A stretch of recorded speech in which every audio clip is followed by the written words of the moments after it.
Hi, this is Dr. Cliff Cranseth coming to you, another Cliff's Riffs.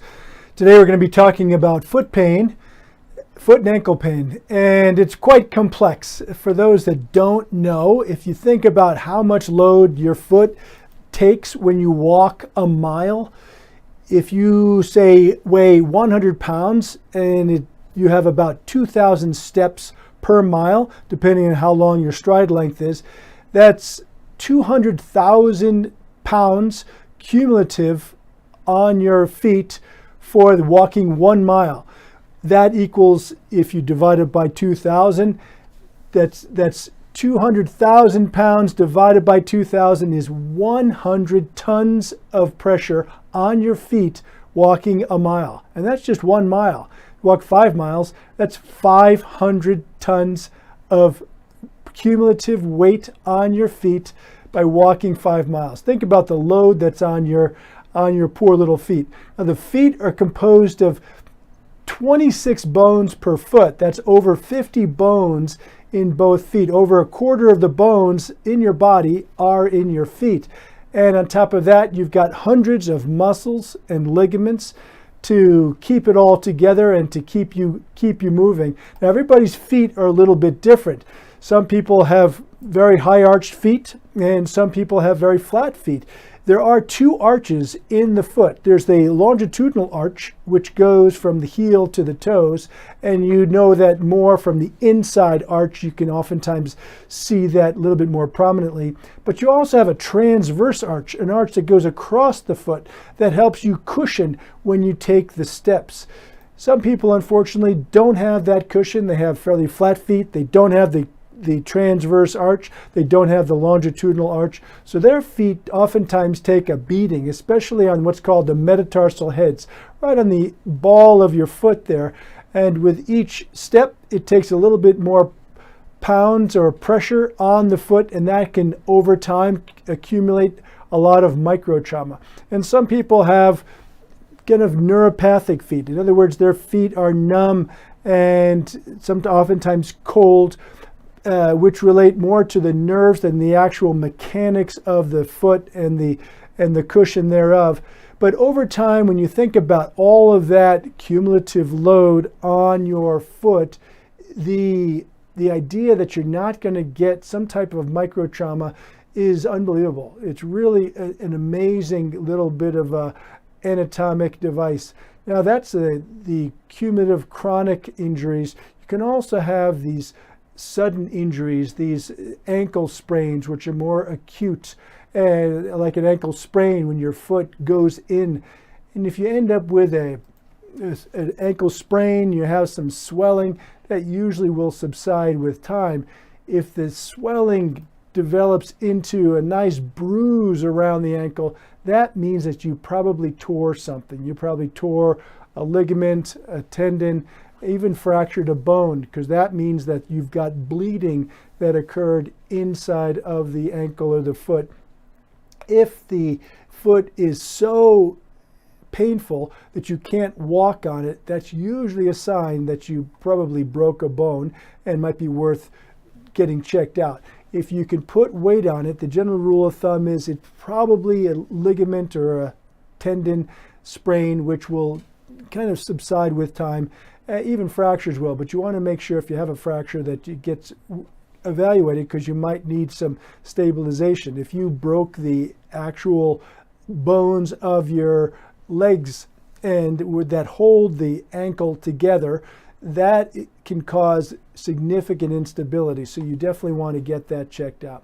Now, as you know, there's a lot of people that have bunions, kind of poorly fitting shoes, and their toe joint will get inflamed. Sometimes people have gout, which will attack the toe joints because of crystals that settle out of the solution in your toe fluid, and usually because of the cold temperature of your feet, that's when the crystals will come out with the gouty attacks. Some people have plain old arthritis, just wear and tear of the whole foot or any of the multiple joints that are in your foot. And then some people have kind of irritations, local irritations from, like I said, poor shoe wear, rubbing and things. A lot of times you can treat that just symptomatically by changing your shoe.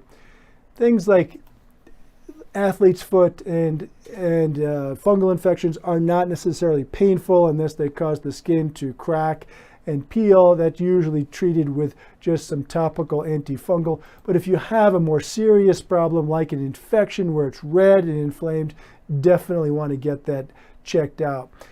What are the tools we have for evaluating foot and ankle pain? Well, of course, we have the x-rays. That's the old standby to see if there's a fracture or if there's arthritis in the joint.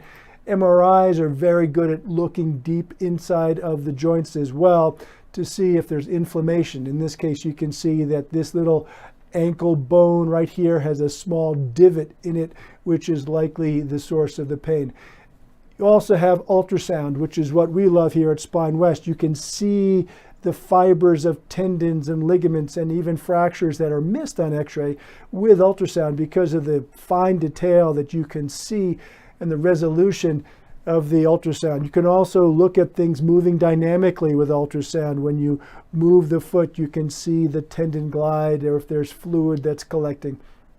So what are the main treatments for foot and ankle pain? Well, the first line of treatment is, of course, relative rest and ice. You want to just decrease the inflammation as much as possible so that you can just let the body heal naturally. Let Mother Nature and Father Time just heal things as best possible.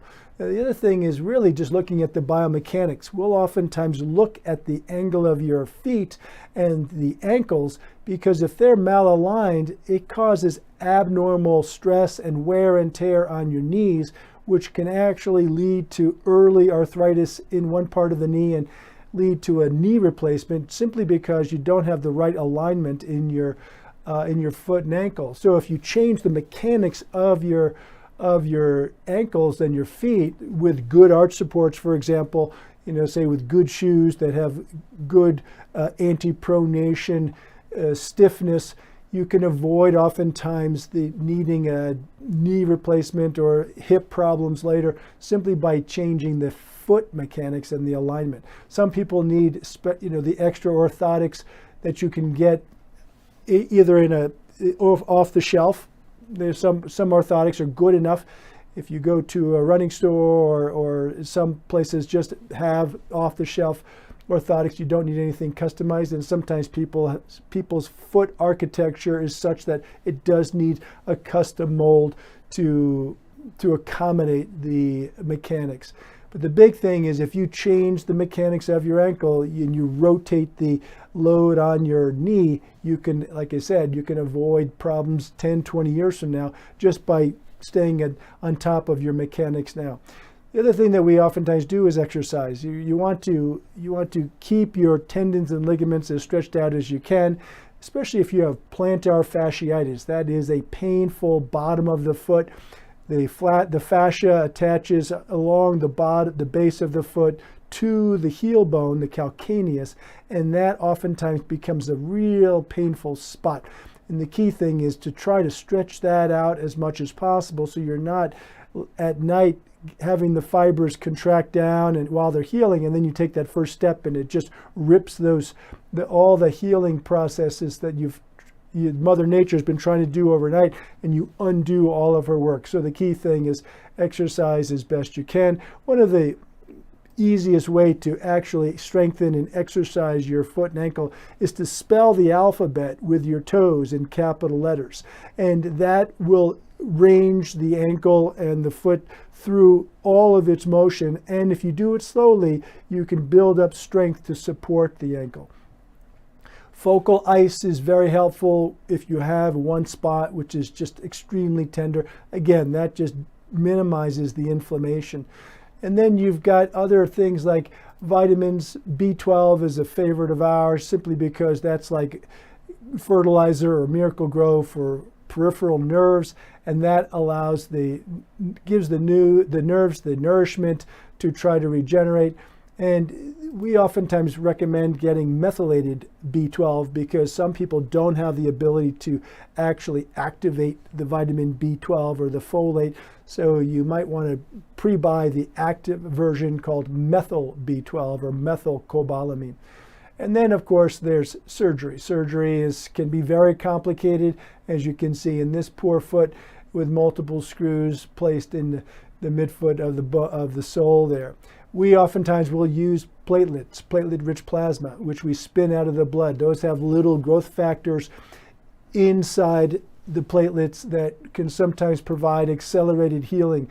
We spin out the layer of platelets from the red blood cells and the white blood cells usually. Sometimes we'll include the white blood cells, but oftentimes we will do what's called leukocyte poor or white cell poor platelet-rich plasma for things like arthritis and joint pain. But if you have a tendon or a ligament issue, you want some inflammation in there for a chronic condition to try to activate the natural healing processes of your body so that it then goes in to the area where the platelets were injected, and it tries to rebuild and strengthen the tissues in that area. So it's a very quick tour of foot and ankle pain. I hope that's helpful for you. If you have any questions, come on in.